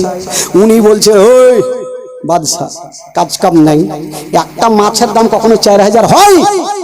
না হলে 500 টাকার জায়গায় আপনি 1000 টাকা দিলেন, কেন 4000 দিলেন? যখন স্বামীকে হুড়কি লিয়েছে তো বাদশা বলল, হারে পাগলি, গেল তো গেল, গরিব মানুষ দোয়া করবে বলে দোয়া মোয়া বুঝি না, ঠগা হয়ে গেল। বলে ঠগা হয়ে গেল কি করবো, দিয়ে তো দেশ, আর কিছু করার আছে? বলে আছে। বলে ঘুরিয়ে লেওয়া যাবে না? বলে লেওয়া যাবে। বলে কেমন করে? বলে আপনি মাছুয়াকে ডাকেন আর ডেকে বলেন, তুই যে মাছটা দিয়ে গেলি ওই মাছটা বেটা না বেটি মাছ। তো বাদশা বলে, হারে যদি বলে দেয় যে মাছটা বেটা, তো আপনি বলেন আমি বেটা মাছ খাই না, তো টাকা দিয়ে যা, তোর মাছ নিয়ে যা। আর যদি বলে দেয় বেটি, তো বলবে যে আমি বেটি মাছ হাঁড়িতেই তুলি না। ঠিক আছে, ডাকলো মাছুয়াকে, এই মাছ শোন, আরে তুই যে মাছটা দিয়ে গেলি এ মাছটা বেটা না বেটি? মাছুয়া বুঝে গেল আর টাকা লওয়ার বুদ্ধি কইছে, হয় বাদশার বুদ্ধি না হয় কাঞ্জুসনির বুদ্ধি। দেখি মাছ কেমন লাগে দেখছি। বলছে বাদশা নামদার হক কথাটাই বলবো, মিথ্যা বলবো না। আমার মাছটা বেটাও নাই বেটিও নাই, আমার মাছটা হলো হিজড়ে। বাদশা বলে তুই আরো 4000 লে। বাপের কালে হিজড়া মাছ দেখিনি, আজকে নতুন দেখলাম। 4000 করে 8000 পেয়েছে ভাই। ওর মতন খুশি আর হয়? ও 8000 টাকা পকেটে ভরতে গিয়ে 1 টাকা কিন্তু কাচ্চি পড়ে গেছে। ওর যেমনই পড়েছে ওইটাকে উঠিয়ে ধুলা ঝেড়ে চুমা খাইয়ে পকেটে ভরেছে। তো বিবি বলছে হাগো, ওকে 2 খাপে 8000 টাকা দিলেন, ওর 1 টাকা পড়ে গেল, তো ওইটাকে উঠিয়ে ধুলা খাইয়ে ধুলা মুছে পকেটে ভরেছে। ওই কাঞ্জুসের মাছকে হু খাই, ওকে ডাকে তোর মাছ খাবো না, মাছ দিয়ে যা, দিয়ে যা আর টাকা দিয়ে যা। ডাকলো, এই শুন, হারে তোকে যে 8000 টাকা দিলাম, তোর 1 টাকা পড়ে গেল তো কি হলো রে? এই যুগে 1 টাকার কি দাম আছে? হ্যাঁ, কাঞ্জুস কোথাকার, তোর 1 টাকা পড়ে গেল তো কি হলো? তো ওই মাছুয়া বলছে টাকাটা পড়ে গেল, উঠিয়ে চুমা খেয়ে পকেটে ভরলাম। আচ্ছা আপনার মাছ নিয়ে এলেন, মাছ দিয়ে দেন তাও ভালো, কিন্তু এই যে টাকাটা উঠিয়ে চুমা খাইয়া কেন পকেটে ভরলাম এই কথাটা শুনবেন না? শুনবো। বল কেন চুমা খালি? বিবি মনে মনে ভাবছে ফের কি কইবে, ফের 4000 না যায়। বলে কেন খালি বল? তো চট করে বলছে মাছুয়া, যখন 8000 টাকা ভরছিলাম 1 টাকা পড়ে গেছে, ওইটা উঠিয়ে চুমা খা কেন উঠালাম? যখন উঠিয়ে দেখছি আপনার নাম লেখা আছে, ভাবলাম এই টাকাটা এইভাবে পড়ে থাকবে, কত নামাজি বেনামাজি এটা দিয়ে হাঁটবে, আপনার মুখে মুখে লাত মারবে, তার জন্য হুজুর আপনাকে ভালোবাসে, উঠিয়ে মুখে চুমা খেয়ে পকেটে ভরেছি। বাদশা বলে তুই আরো 4000 নে। আমার বিবি আদর করে কোনদিন চুমা খেলো না, আমার তুই আর নামে চুমা খেয়েছিস, আরো 4000 লে। বিবি বললো স্বামী গো, বলে চুপ চুপ চুপ চুপ চুপ। ফের তুই কি বলবি ফের 4000 যাইবে। বেরাদারান ইসলাম বন্ধুগণ, এই তো বলে কাউরি বিবি কাঞ্জুস স্বামী দানি, আর কাউরি স্বামী দানি তো বিবি কাঞ্জুস। বেরাদার বন্ধু করে বাবাজি, তবে মা খাদিজাতুল কুবরা যা দান করতেন তার থেকে আমার নবী বেশি দান করতেন। আসুন একবার জোরে সোরে দরুদ পাক করুন। আল্লাহুম্মা সাল্লি আলা সাইয়্যিদিনা মাওলানা মুহাম্মদ ওয়ালা আলি সাইয়্যিদিনা ওয়ালা আলি সাইয়্যিদিনা মাওলানা মুহাম্মদ। একবার মোহব্বতে বলুন তো সুবহানাল্লাহ। সুবহানাল্লাহ। একটু জোরে বলুন সুবহানাল্লাহ। সুবহানাল্লাহ। বাবাকে একটু আপনাদের মনটা চাঙ্গা করে দিই, কারণ আপনাদের ঘুম লাগতে শুরু হয়ে গেছে। আমি জানি আপনাদের ঘুম লাগছে। একটু আপনাদের উর্দু গজল আপনাদের ভাষায় একটু আপনারা জোরে সোরে আমার সাথে পড়ুন, তাহলে ইমানটা তাজা হবে। কেউ চুপ করে থাকবে না, সবাই পড়ুন। তুম ভিতর কে উনকা চর্চা अपने दिल चमकाओ, ऊंची में वो ऊंचा नबी का झंडा, अजमत वाला नबी का झंडा, रिफवत वाला नबी का झंडा, घर घर में लहरा वो पुकारो या रसूल अल्लाह,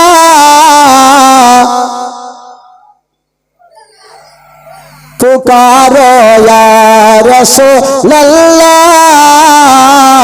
या नारे तकबीर नारे रिसालत। ওকে দেখার লাগে লাগাইলে উকুণ্ঠে আছে, নারে লাগাইলে ওকে উঠতে হবে। বেরাদারান ইসলাম বন্ধুগণ, বাবাজি আমার ভাইরা, একটা আমার সাথে পড়ুন ভাই, মান তাজা হবে। সকলে পড়ুন। পুকারো ইয়া রাসূল আল্লাহ, ইয়া পুকারো ইয়া রাসূল আল্লাহ, ইয়া पुरनूर है जमाना सुबह सवेरे वलादत, पुरनूर है जमाना सुबह सवेरे वलादत, पर्दा उठा है किसका, पर्दा उठा है किसका, सुबह सवेरे वलादत, मागे रबीउल अव्वल तेरे झलक सदके चमका दिया नसीबा, चमका दिया नसीबा, सुबह सवेरे वलादत। आबाद काबा मस्जिद अक़सा पर मकाम आमना, नसब परचम हो गया है आहलों व सहलन मरहबा, यूं करके उनका चर्चा अपने दिल चमकाओ, ऊंची में वो ऊंचा नबी का झंडा, अजमत वाला नबी का झंडा, घर घर में लहरा ओ पुकारो या रसूल,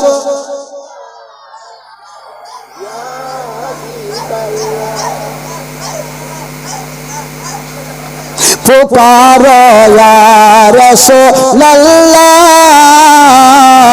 या हबीब अल्लाह। जोरे बोलें सुबहानाल्लाह। মা খাদিজাতুল কুবরার সঙ্গে আমার নবীর বিবাহ হয়ে গেল।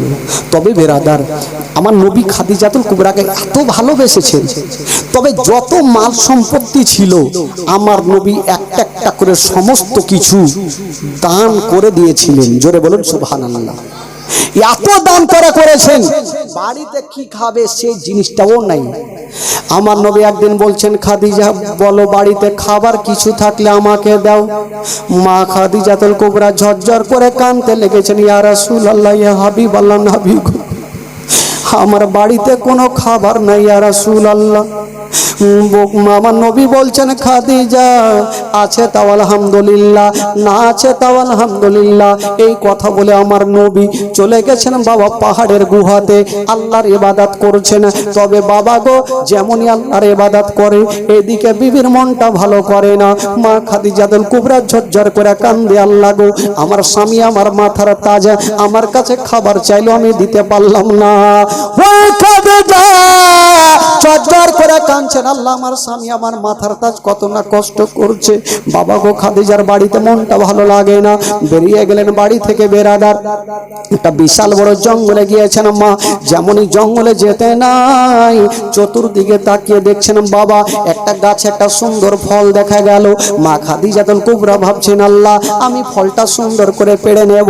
যেমনই ফলটা পাড়তে গিয়েছেন বাবা, বাবা গো মা খাদিজাতুল কুবরা নরম হাতখানাতে কাঁটা লেগে গেল, হাত কাঁটাতে আঁচড়ে গেল আর হাত দিয়ে ঝরঝর করে রক্ত ঝরতে লাগলো। ও রক্তকে রক্ত মনে করলেন না। মা খাদিজা ওই ফলটাকে সুন্দর করে ধুয়ে কেটে বাবা নিয়ে চলে গেলেন আমার নবীর কাছে। আমার নবীর সাজদাতে মাথাটা দিয়ে পড়ে আছেন, বলছেন ইয়া রাসূলুল্লাহ ইয়া হাবিবাল্লাহ। নবী একবার মাথাটা তুলেন।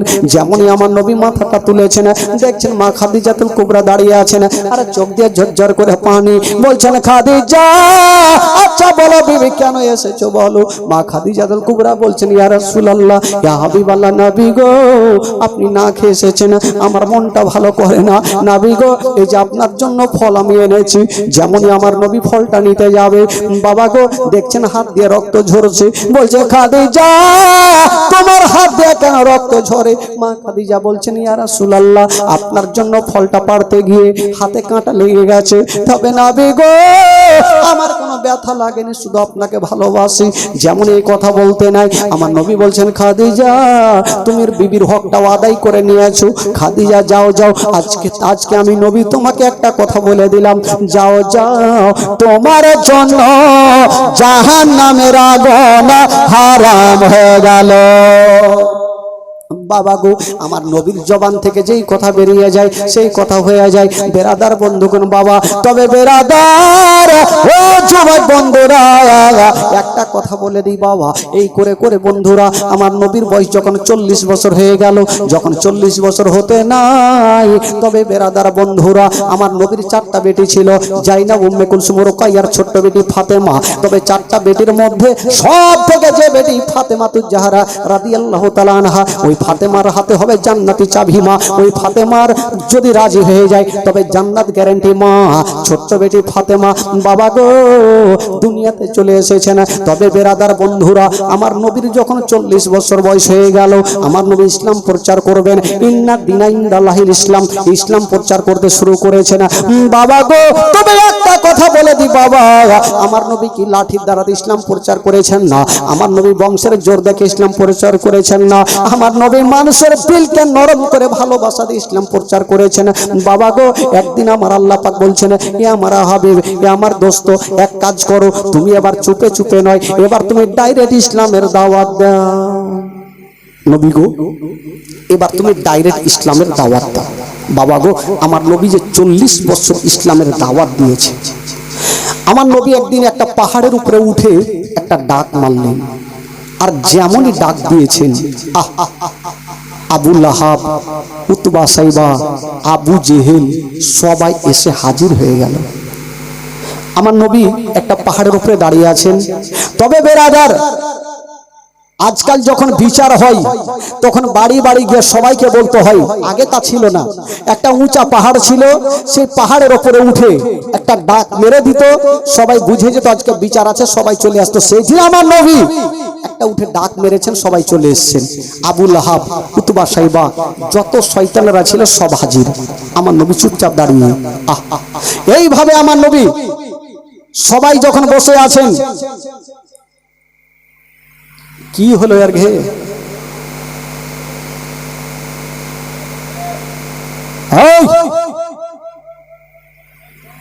বহুত ভাত ধরেছে নাকি গে? হ্যাঁ কি যে হয়েছে আল্লাহ জানে। একটু বসেন বসেন, যদি কোনো সমস্যা থাকে তাহলে ওকে নিয়ে বাড়ি যান, কেউ যদি ওরকম থাকে ওকে বাড়ি নিয়ে যান। ব্যাং আছে, ব্যাংটা আছে তো ধরে ফেলে দেন একটু ওদিকে, কি আছে যান ভাই, কমিটি ভাইরা যান একটু ধরে ফেলেন।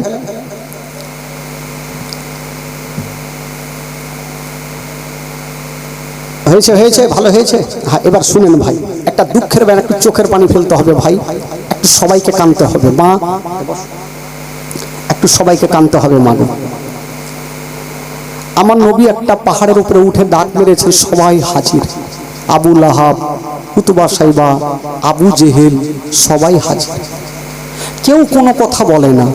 আমার নবীর আপন চাচা, যার নাম কোরআনের পাতায় লেখা আছে আবু লাহাব, আবু লাহাব মিডিল জায়গা থেকে উঠে গেল। আমার নবী ভাবছেন আমার কথা কেউ জানতে পারলো না, কিন্তু আমার চাচা হয়তো আমার মনের কথা বুঝে গেছে। কি বুঝেছেন? চাচা বলছেন, ভাতিজা আচ্ছা তুমি কেন ডেকেছো? আমাদেরকে ডেকেছো কেন? কিসের জন্য ডেকেছো? আমার নবী বলছেন চাচাকে বলবো, বলার জন্যই তো ডেকেছি। আচ্ছা বলুন তো চাচা, আমি কোনোদিন আপনাদের মিথ্যা কথা বলেছি? সবাই একই বাক্যে বলল না, তুমি কোনোদিন মিথ্যা কথা বলোনি। আচ্ছা চাচাকে আজকে একটা কথা বলে আপনারা মানবেন? বলে হ্যাঁ মানবো। কেন মানবো না? তোমাকে আলামিন বলে জানি, সত্যবাদী বলে জানি, তুমি যাই বলবে আমরা তাই মানবো। আমার নবী বলছেন চাচা গো, আমি যদি বলি যে আমি যে পাহাড়ে দাঁড়িয়েছে তার পিছনে একটা দল শত্রু আপনাদের সঙ্গে মারামারি করতে চাই, যুদ্ধ করতে চাই, আমি যদি বলি আপনারা মানবেন? সবাই একই বাক্যে বললো হ্যাঁ, তুমি যাই বলবে আমরা তাই মেনে যাব।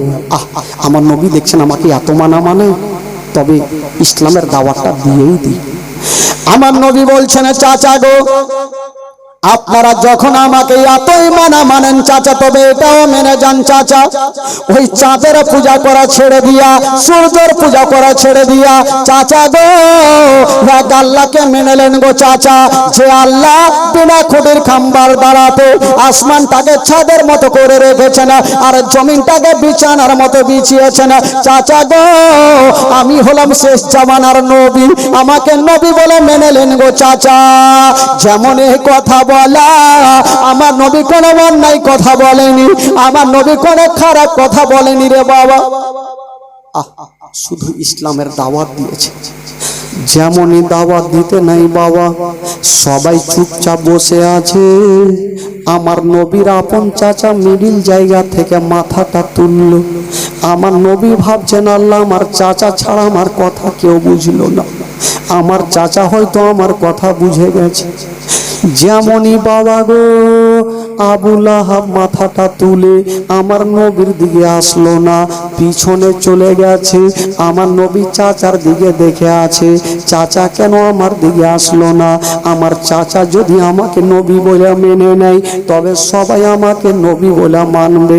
বাবা গো আমার নবী কোনো অন্যায় কথা বলেনি, আমার নবী কোনো খারাপ কথা বলেনি, আমার নবী শুধু ইসলামের দাওয়াত দিয়েছেন বাবা। হাই রে বলা বাবা বাইরে গিয়েছে না বাবা, আর একখানা শক্ত পাথর নিয়েছে শুধু আমার নবীকে মারার জন্য। যেমনই পাথরখানা নিয়ে আমার নবীর কাছাকাছি হইল, বাবা পাথরখানা পিছনে লুকিয়ে রেখেছে, নবীকে মারবো যেন নবী বুঝতে না পারে। পাথরখানা নিয়ে যেমনই আমার নবীর কাছাকাছি হইল, পাথরখানা নিয়ে চালিয়ে দিয়েছেন বাবা। আমার নবী ভাবছেন আল্লাহ আমার চাচা আমার কাছাকাছি হচ্ছে, হয়তো আমার কলেমা পড়ে মুসলমান হবে। যেমনই কাছাকাছি হয়েছে মা, ওই পাথরখানা এত জোরে চালিয়ে দিয়েছেন বাবা, এত জোরে চালিয়েছেন গো, ওই পাথরখানা গিয়ে লাগবে তো লাগ, আমার নবীর হাতে লাগলো না, আমার নবীর পায়ে লাগলো না, আমার নবীর পেটে লাগলো না, ওই শক্ত পাথরখানা গিয়া আমার নবীর চোখের কোণাতে ঢুকে গেল। যেমনই চোখের কোণাতে লেগে গেছে মা, বাবা গো পাথরখানা লম্বা শক্ত ছিল, বাবা গো পাথরখানা এতটা ঢুকেছে, ঢুকে পাথরখানা বেরিয়ে গেছে, আর যেই জায়গাতে লেগেছে বাবা গো কোণা দিয়া, চোখের কোণা দিয়ে গল গল করে রক্ত শুরু হয়ে গেল। আমার নবীর রক্ত ঝরতে লেগেছে বাবা, আমার নবী রক্তকে মাটিতে পড়তে দেন নাই, নিজের জামাতে রক্তগুলাকে নিচ্ছেন বাবা, সমস্ত সাদা জামাগুলা যেন রক্তাক্ত হয়ে গেল, সমস্ত সাদা জামা যেন বাবা রক্তাক্ত হয়ে গেল। হায় রে আমার নবী মুস্তাফা, আর যেন সহ্য করতে পারে না। যেমনই পাথরখানা মেরেছিল আমার নবী মা বলে জমিনে পড়ে গেছে। যেমনই মা বলে পড়েছে আমার নবীর মার কথা স্মরণ হয়ে গেল। আজকে যদি আমার মা থাকতো তবে একটু কাপড় কুড়িয়ে একটু আমার কাটা জায়গাতে লাগিয়ে দিত। আমার আব্বা জান যদি থাকতো তবে আমাকে নিয়ে ডক্টরের বাড়ি যেত। আমার মা নাই বাবা নাই বলি আমার এতটা কষ্ট। আমার নবী পড়ে গেছে মাটিতে, ডুগরে ডুগরে কাঁদছে মা। হঠাৎ করে বেরাদার যেমনই আমার নবীকে পাথরখানা মেরেছে সবাই চতুর্দিকে পালিয়ে গেছে। বাবা গো, দুটা লোক এখনো পালায়নি, দাঁড়িয়ে দাঁড়িয়ে দেখছে নবী মারা গেল কিনা। কে দুটা লোক? একটা ছিল আবু জেহেল আর একটা ছিল আবু লাহাব। দুইজন দাঁড়িয়ে দেখছে হয়তো নবী ইন্তিকাল করে যাবে। আবু জেহেল দাঁড়িয়ে দেখে আরে বলছেন ওগো আবু লাহাব, তুমি কেমন করে পাথর মারলে? নবী তো এখনো দুনিয়াটা ছাড়েনি। ওগো আবু লাহাব, তুমি দেরি করো না, তাড়াতাড়ি করে যাও, ঘরের মধ্যে যাও, একখানা গামছা নিয়ে চলে আসো। বাবা গো, ঘর থেকে গামছা না হইল। আবু জেহেল এক কাজ করলো, ওই গামছাখানা নিয়ে আমার নবী যে মাটিতে পড়েছিল, বাবা গো, আবু জেহেল দৌড়িয়ে গিয়া যে গামছাখানা ছিল আমার নবীর গলাতেই ভাবে ফাঁস দিয়েছে। একদিকে আবু জেহেল ধরলো আর একদিকে আবু লাহাব ধরলো। আবু জেহেল বললো, এক কাজ করো, তুমি টান দাও আমিও টান দেব, নবী কষ্ট পাবে, তখন ইসলাম প্রচার করা ছাড়বে। বাবা গো, আমার নবীর মা নাই বাবা নাই, আমার নবী ইয়াতীম। বাবা গো, ডুগরে ডুগরে কাঁদছে আর দুই শয়তান দুই দিকে টানছে গামছাখানা। আমার নবীর গলাতে ফাঁস পড়ে গেছে, মুখে কথা বলতে পারে না, শুধু ইশারা করছে চাচা গো, চাচা গো কে আছো, আমাকে ছেড়ে দাও চাচা, আমি কোনো অন্যায় করিনি, চাচা গো আমাকে ছেড়ে দাও চাচা। বেরাদার বন্ধুরা, আবু জেহেল বলছেন ভাতিজা তোমাকে ছাড়বো না, তোমাকে ছাড়বো না, তোমাকে দুনিয়া থেকে সরিয়ে দেব। বাবা গো, আবু জেহেল এত টান দেয়, যদি কাউরি গলা চাপা যায় দেখবেন চোখের গোড়া অন্ধকার হয়ে যায়। আমার নবীর গলাতে ফাঁস দিয়েছে, এত জোরে টান দিচ্ছে আমার নবী কোনো দিকে দেখতে পাচ্ছেন না, চোখের গোড়া অন্ধকার হয়ে গেল। মা গো, আমার নবী হাতের ইশারা করছে কে আছো গো, ছেড়ে দাও, কিন্তু আবু জেহেল ছাড়ে না, আবু লাহাব ছাড়ে না। আমার নবীর বাপ নাই, বাপ গিয়ে জড়িয়ে ধরবে, মা নাই, মা গিয়ে জড়িয়ে ধরবে। আমার নবীকে কেটা বাঁচাবে রে বাবা? ও যুবক বন্ধুরা, হায়রে দয়ার নবী মুস্তাফা ঝরঝর করে কান্দে। আবু জেহেলকে বলছে ছেড়ে দাও, যখন ছাড়ে না তবে বাবা গো, আমার নবীর প্রথম কালেমা পড়েছিল যার নাম ছিল আবু বাকার, উনি দৌড়িয়ে আসিল, দুইজনকে দুই দিকে ছুটালো, পালিয়ে গেছে। আর আবু বাকার টেনে আমার নবীকে বুকখানে ভরে নিয়েছে। বাবা গো, যেমনই আবু বাকার টেনে আমার নবীকে বুকে ভরেছে, আমার নবী বলছেন কে আছো গো? আমার মা নেই, কে আমাকে বুকখানে ভরেছো? আমার বাবা নেই, কে আমাকে বুকে জড়িয়ে ধরেছো? আবু বাকার কাঁদছে, ইয়া রাসূলুল্লাহ, আমি আপনার প্রথম কালমা পড়নেওয়ালা আবু বাকার। বলছে আবু বাকার তুমি এসেছো, চোখের কোনা দিয়ে রক্ত ঝরছে। বাবা গো, রক্ত বন্ধ হয় না। আমার নবী বলছেন আবু বাকার রে, তুমি আমার চোখের কোনাতে হাত দিয়ে রক্তটা বন্ধ করো। আবু বাকার যেমনই চোখের কোনাতে হাত দিয়েছেন, বাবা একটু পরে হাতখানা টানছে, একটা কাটা মুরগি মতো ঝরঝর করে আবার রক্ত ঝরছে। আবু বাকার সহ্য করতে পারে না, আবার হাত দিয়ে চেপে আছেন।